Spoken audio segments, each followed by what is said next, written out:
Hey, what's going on, everybody? This is the Pre-Chiro podcast. My name is Dr. Ben Glass, and today I have the pleasure of connecting with one of the people who is putting out information for the profession through the legendary Chiropractor podcast, Dr. Nicholas Lim out in Singapore.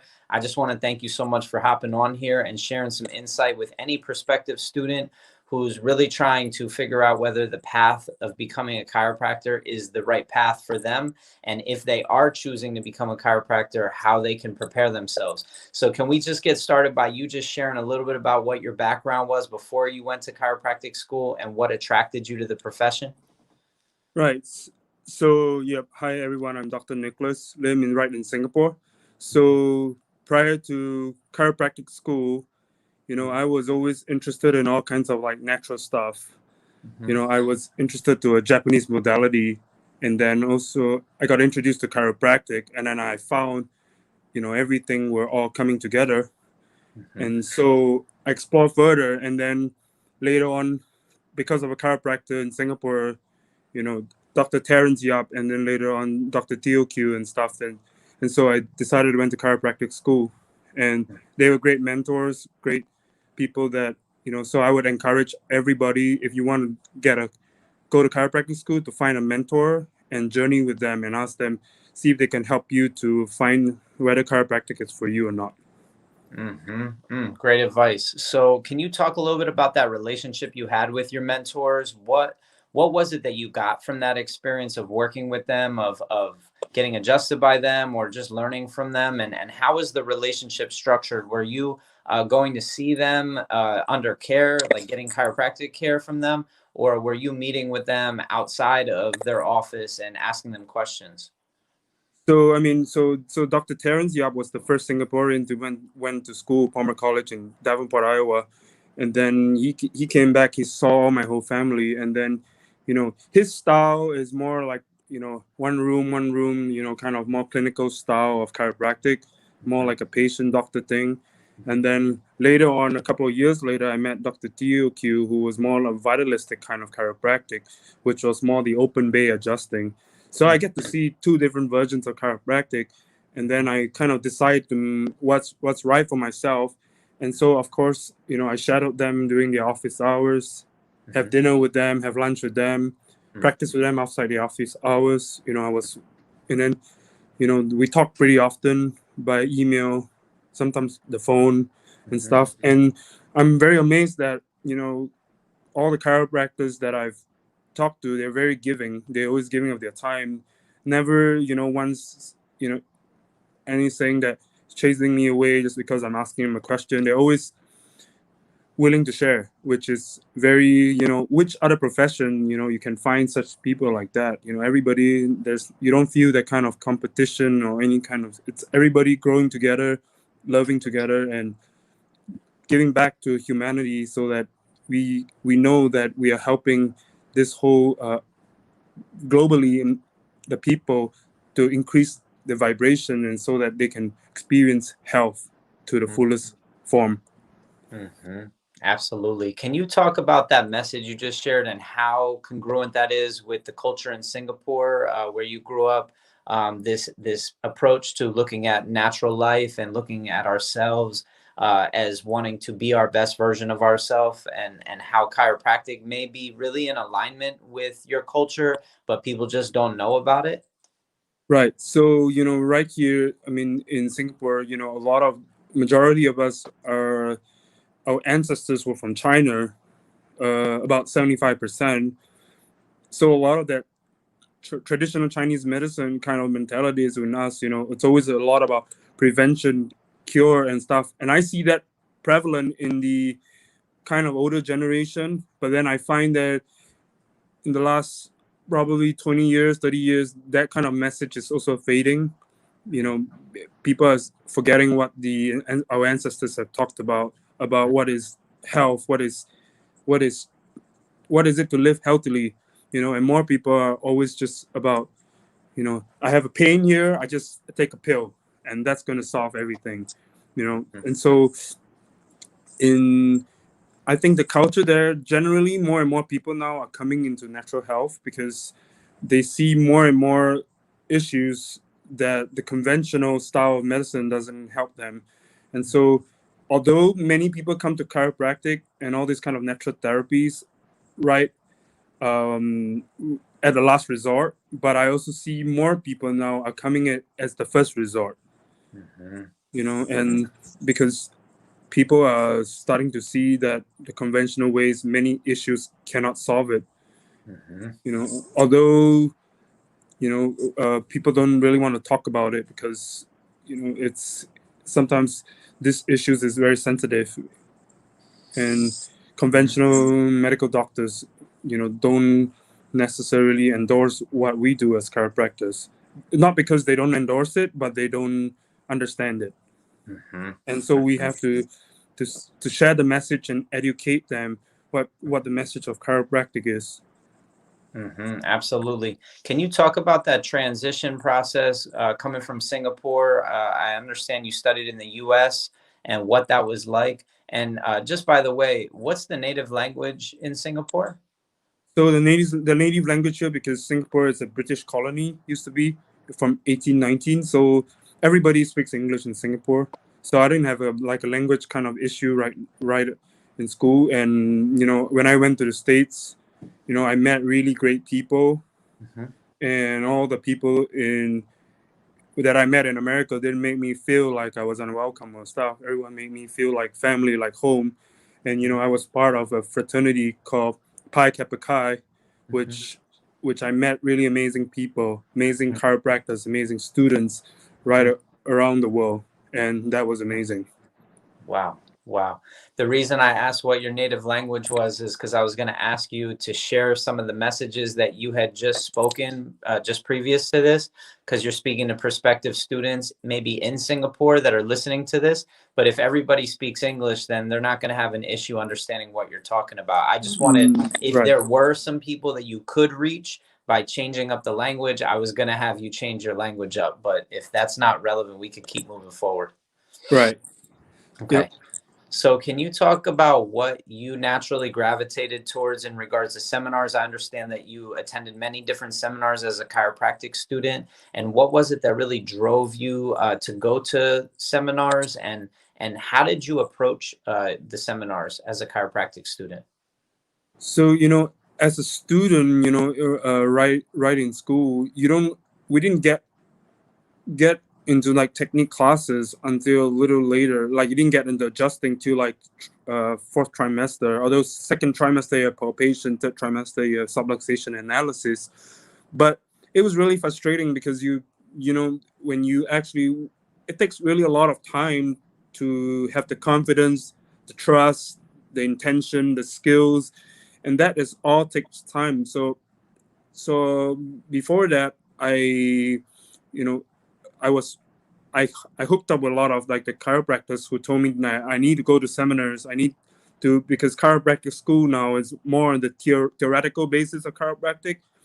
They lack more of the hands-on chiropractic, and so in order to be a good chiropractor, you need to go to a lot of seminars and to expose yourself as much as is possible, uh, because there's a wide, vast array of techniques, Mhm, philosophies, mhm, art form of chiropractic, mhm, and I'm still learning. It's really a learning journey, and I tell you, it's going to be learning through for the rest of my life.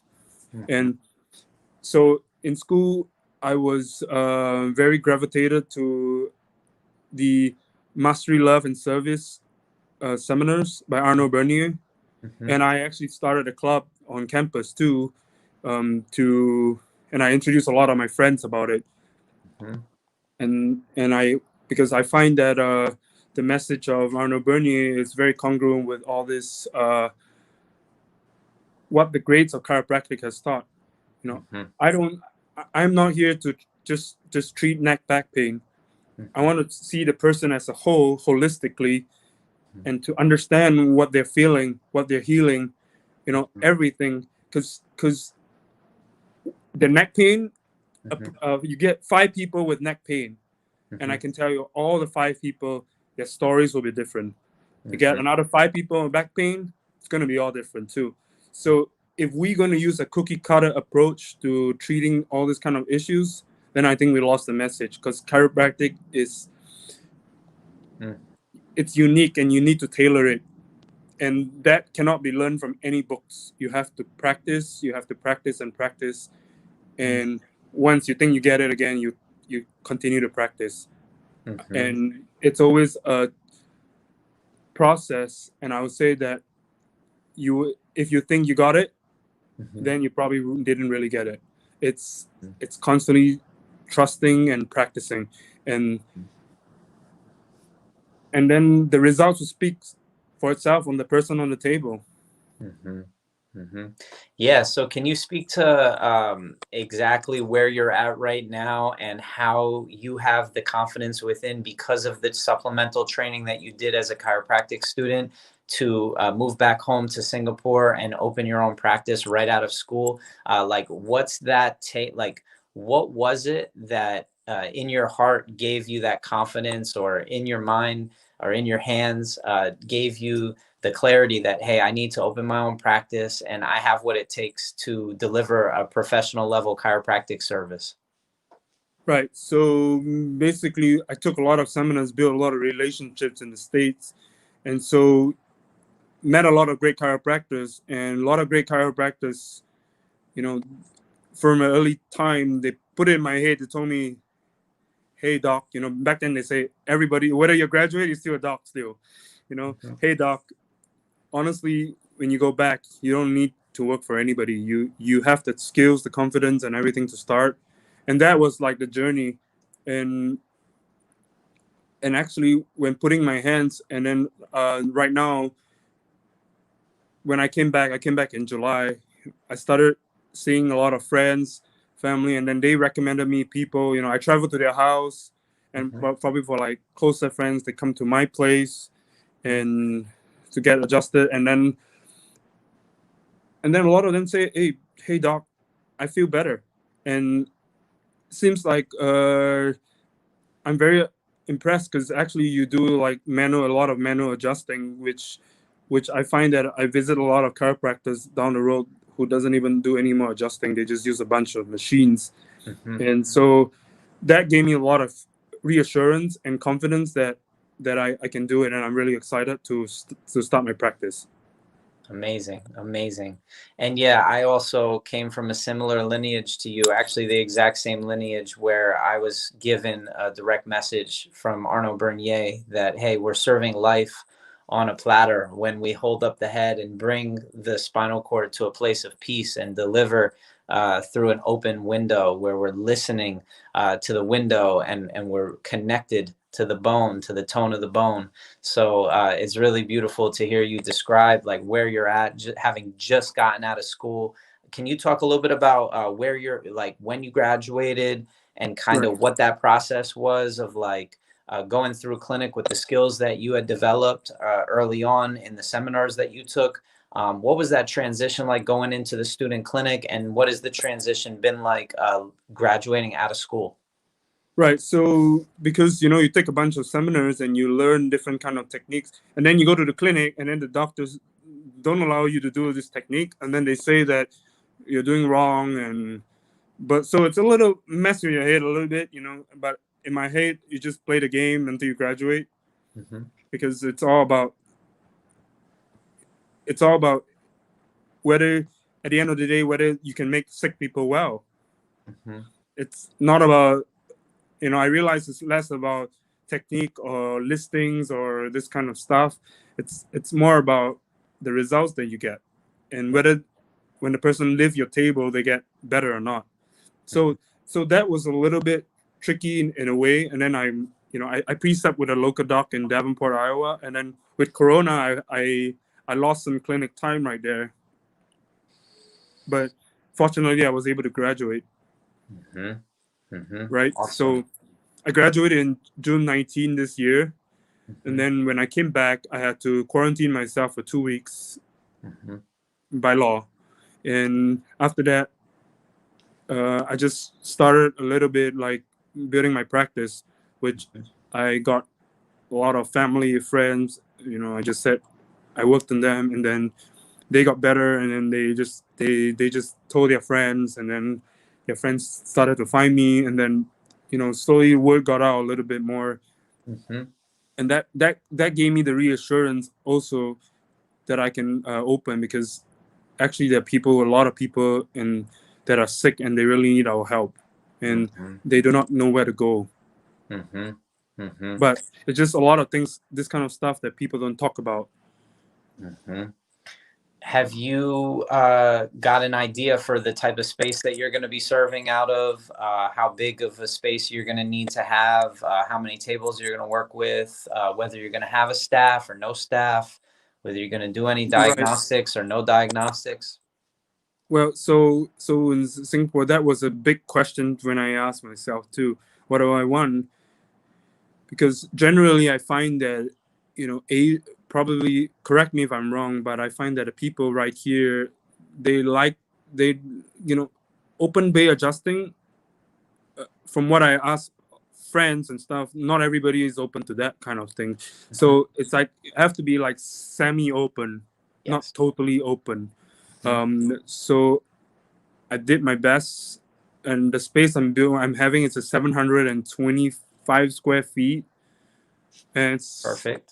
it's pretty expensive, but I know I'll make it work.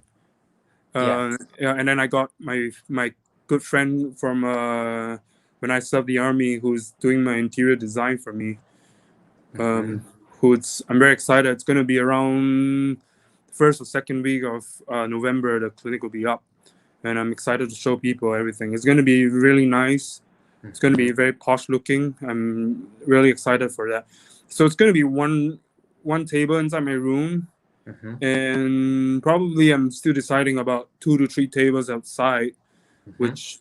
which a little bit. So it's going to be a little bit of room if people are not comfortable with that, and then also have a bit of open bay adjusting.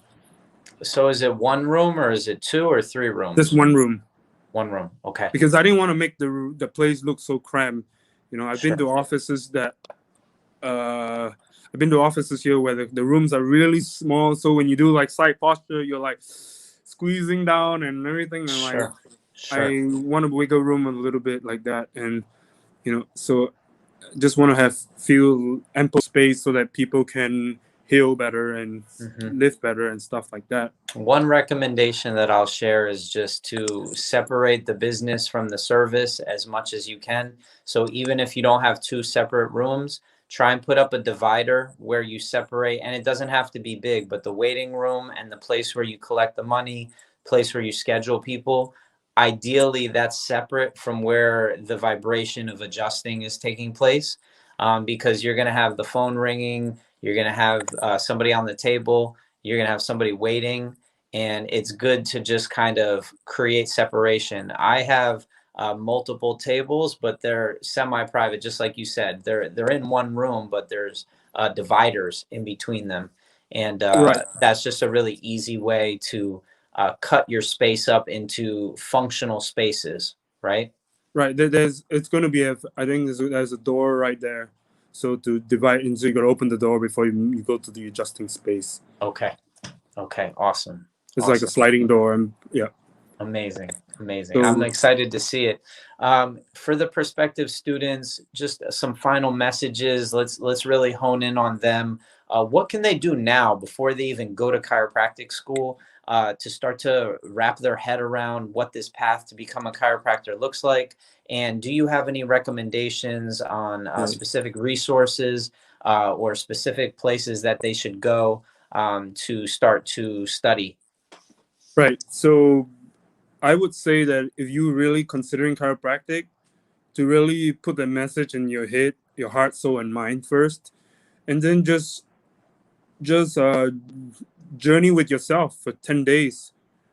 Just write down for the next 10 days why you want to go to chiropractic school, and ask yourself, write down just bullet points. Why is chiropractic great for you? What can you do for your future? What can you do for your future practice? And just jot down. And then you're just amazing. You see the next 10 days, whether message is congruent. And because first of all, this practice is not for everybody. You really need to love people. before you're able to do it, because this is a people's practice. Mm.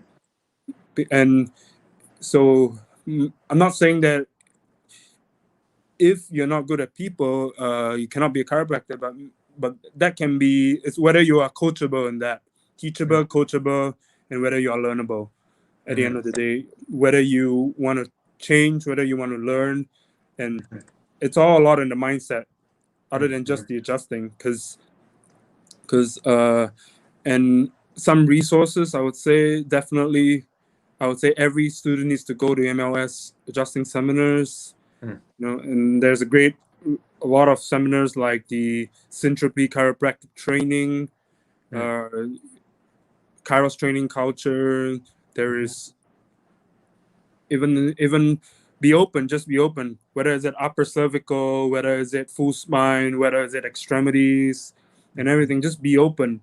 As long as you're true to the philosophy, to the science and the art, you need to make sure that you master all of them three.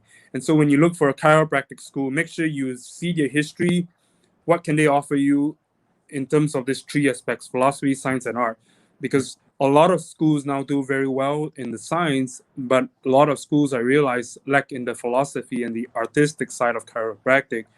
So right now, I would say that you need to be very selective in what school you choose, because you don't want to end up going to a chiropractic school that is actually a medical school instead, that is acting like a medical school, and doesn't take note of the principles that a chiropractic. And I would say also go to like philosophy seminars to know why you do what you do, like the Berkshire Philosophy event, and also like Dynamic Essentials, and to make sure you. So even for, if one day you find that you went to the wrong school who didn't teach you what chiropractic is, that's okay. Find a group where you can that is hungry for chiropractic, form study groups, meet up and practice, go to seminars, go to philosophy events, and talk to different chiropractors and find out. And I find that if the school is not giving you what chiropractic is, you will actually be very hungry to find out what chiropractic is. Go to a lot of talks, just be open. Whether, I know when you have school, a lot of assignments, you just be, I know you're tired, you just like, hey, just try to make 30 minutes a day, just finding out what chiropractic is, and how our forefathers of chiropractic who went to jail to protect this profession, and also how they made all the sick people well. Because you where and if you have that kind of mindset, then definitely the magic and miracles of chiropractic will soon be ingrained in you, because you have that intention, and then a lot of people will get healed from your healing practice. Amazing. Yes, if you're a prospective student, please watch that segment back again. There were so many resources that are completely in alignment with becoming a chiropractor and will help you really just feel so much inspiration within when you're bathing your mind in these concepts and you're really connecting into people's writings that they had such a profound way of putting their words onto paper and describing chiropractic, so that we as chiropractic students and young chiropractors today can really go into our communities and have an inspiration like we see Dr. Nicholas has right now. So I'm really excited for what you're about to do there. One more thing. No rush. No rush. Go ahead, brother. So one more thing for the legendary chiropractor. It's a very good platform. A team with a couple of people with our founder Dr. Johnny Reuter. And so if you are feeling lost, don't know what to do, whether this is chiropractics for you, reach out to one of us. Go to the legendary chiropractors website. You can get a lot of information there, and we're all here to help. We want, the more successful you are, the more successful we are. We raise the entire generation. It's all great for the whole profession, and it's not a competition. Don't think this is a race, but we're here. We're all here for you. So Mhm.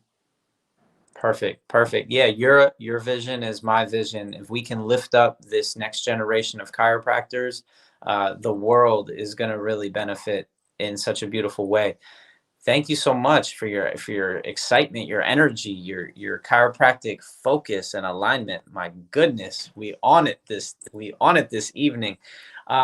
Can you talk to the students out in that part of Singapore or that part of the world who are looking to become a chiropractor? Are there any programs that you could maybe recommend to them, or is there is there anything that you would say that they should focus on in high school or college to get ready to become a chiropractor? If they live in Singapore, if they live in Asia, if they live in parts of Europe, what would you recommend to people to get ready and how to set themselves up if this is the path they want to take?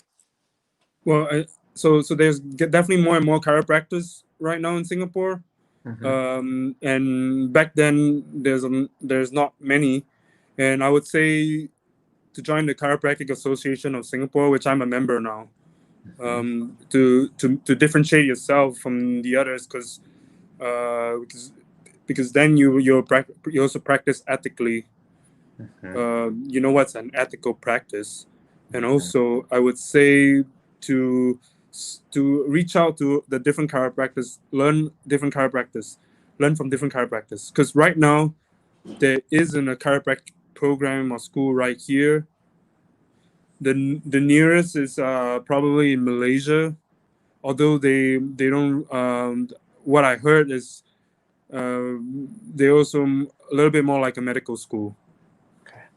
So Yeah. so if anyone's watching this, I'm and anyone wants to connect with me, I'm happy to talk to you about in Singapore and stuff, and to understand what is your path next if you want to take this. And although Singapore is currently not like a chiropractic is not like a regulated industry, but because regulation now is voluntary.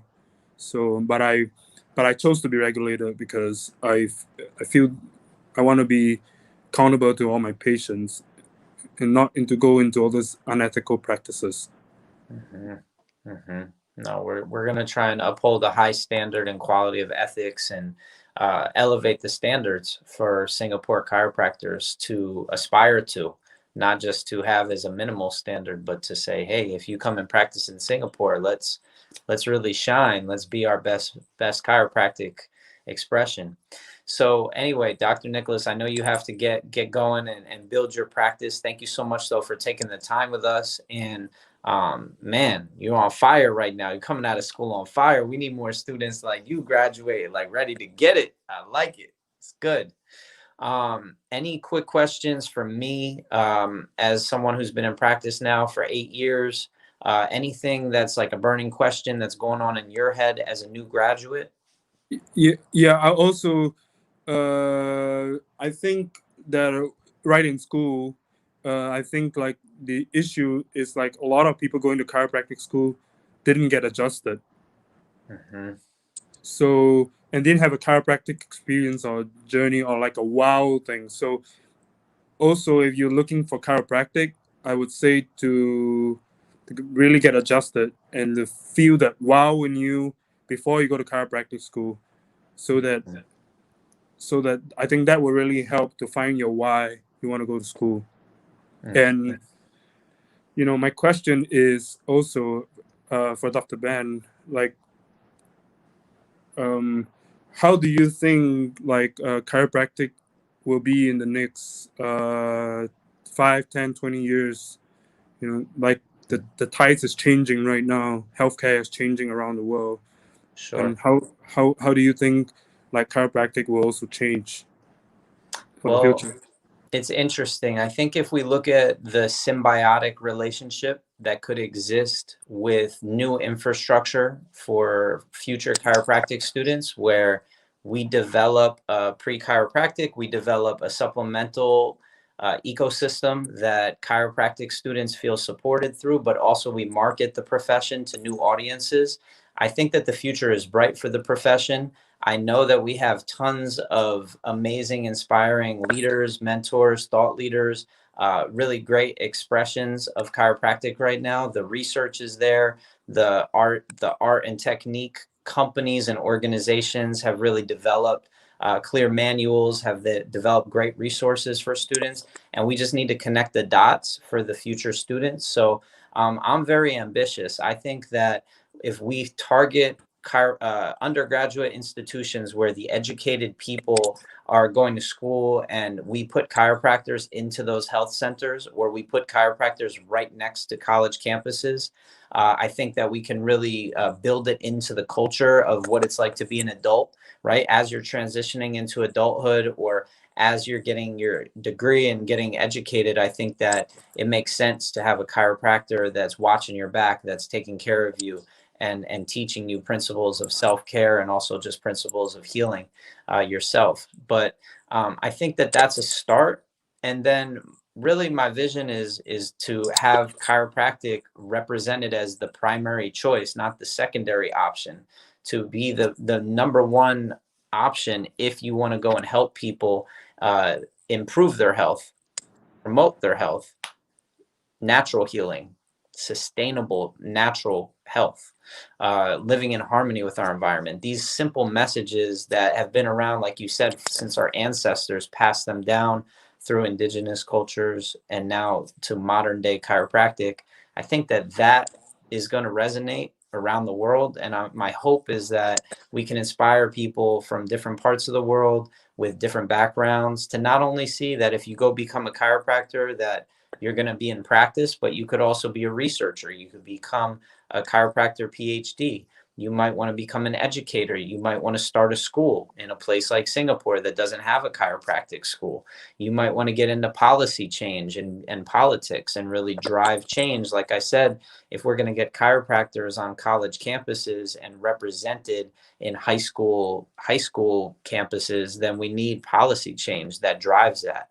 So there's a lot of work to be done. I think that this profession is really young and it's blossoming, but it's up to us to really work together and to embrace the diversity of perspectives and diversity of backgrounds that we have. So my goal is really just to keep representing chiropractors from around the world that are happy with the path that they chose and are going to show that, hey, if you want to become a chiropractor, this is an amazing path. I'm loving it. I'm 8 years in and I don't feel like it's a job. It's like I get to go to work with people that are excited to see me, that are not sick and broken, but they're strong and healthy, and they're trying to stay healthy, or they're trying to perform better, whether it be at their job, whether it be in their relationships, whether it be at the gym. So I'm just really like amazed that chiropractic is not represented. And I know that there's been a lot of pushback from other professions, and I know that there's been a lot of inward fighting within the profession, but we need to shift the narrative. So I believe pre-chiropractic is the primary subluxation, and that pre-chiropractic can create that symbiotic relationship where we have pre-chiro students educating their teachers, the administrators, and getting chiropractors onto the campuses because they're students from that school. Like, hey, I want to have access to chiropractic. If I go to your school, I'm stressed out. Why don't I have access? So that's really where I'm coming from. And that's just based on my experience of going through a world where I almost didn't even hear of chiropractic. And, you know, I was a personal trainer, a massage therapist, a nutrition major, kinesiology major with a focus on nutrition and exercise science. And I never even considered chiropractic. So my hope is that it becomes really clear and like really loud, like, hey, if that's what you're into, like, consider this path. And I just want to commend you for the work you're doing with the projects that you're involved with, the Legendary Chiropractor. I checked out the website. It looks really cool, really interesting. And also just being at all the seminars that you did and starting an MLS club on your campus. I mean, this is what we really need. We need to build infrastructure. So you're a living example of that. I'm hoping to continue to be a living example of that, and it's just going to get better from here. Right. Thank you, Dom. That's where I'm coming from. That's awesome. We're on the same we're on the same wavelength. Yeah, definitely. All Any right. last messages you want to share of maybe what your vision is? Yeah. So my vision right now is to build a practice where people can come without fear, or without any repercussions. Because a lot of people I realize who see, they said, "Oh, make sure you don't tell any medical doctor who came to see you," or stuff like that. People have that kind of, I don't know, it's kind of weird kind of fears that is they feel like they'll be judged by society for seeing a chiropractor. So there's a lot of preconceived ideas that chiropractic is, or what chiropractic is, and I don't even know where some of these ideas came from. So there's a lot of educating to do. There's a lot of changing to do, and my vision right there is to just try to lead by example and to change.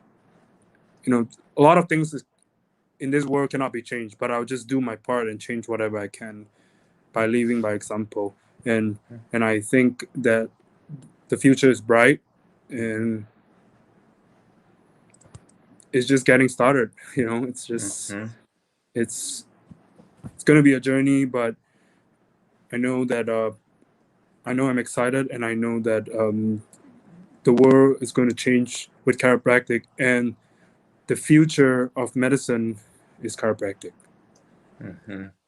Hmm. With the onset of many kind of new kind of disease that are with some names that I cannot even pronounce, and that, that we just got to go back to the basics. That the body, the power that made the body, heal the body, and Hmm. that is my message. Hmm. Hmm. Awesome. Well, the people are lucky to have you. Whichever community you ended up in, the people that are there will feel that you're there. They'll feel your presence. I have no doubt about that. So just keep being yourself and keep shining that light. And we'll reconnect sometime soon. You have a great night. All right. Yep. You have a good time. Bye Thank bye. you, brother. I appreciate it.